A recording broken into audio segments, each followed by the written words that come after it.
تا ته د ګناه موقع نه ملاوي، د الله شکر ادا کا چې الله رب العزت مال عذاب را کول نه غواړي، ما د خپل ځان نه لري کول نه غواړي، د دې وجنا د ګناه موقع مال نه راک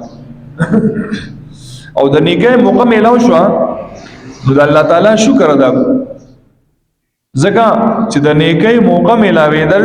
د الله رب العزت د طرف نه کیږي. اوس الله رب العزت رحم وکړو او د رمضان مبارک خيستا خپل میاشي زموږ په ژوندۍ کې راويستا، یقینا چې دا د الله رب العزت په باندې لوی انعام دی.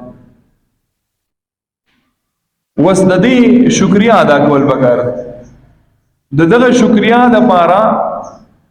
یو خدا د جسړې په خپل باندې وای چې الله ستاسو شکر دی، یا الله ستاسو لاک لاک شکر دی چې تاسو رمضان مبارک ته ژوندۍ وساتلو او زه په صحت روغ یم او زه په دې کې نیک اعمال کوم. یو خدا دا چې په خپل باندې سړی شکریا ادا.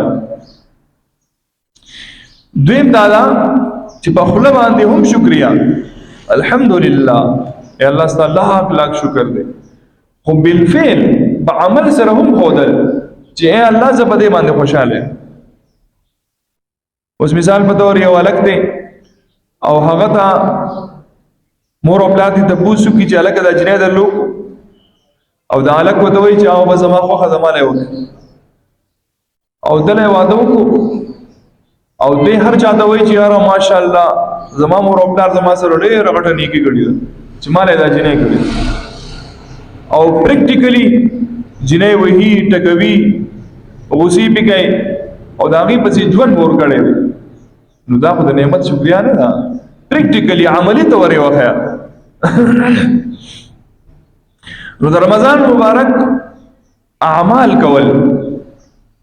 رمضان مبارک کې د رمضان مبارک اعمال کول، بعضی اعمال داسې دي چې دا د روزې نه علاوه نه ملاوي،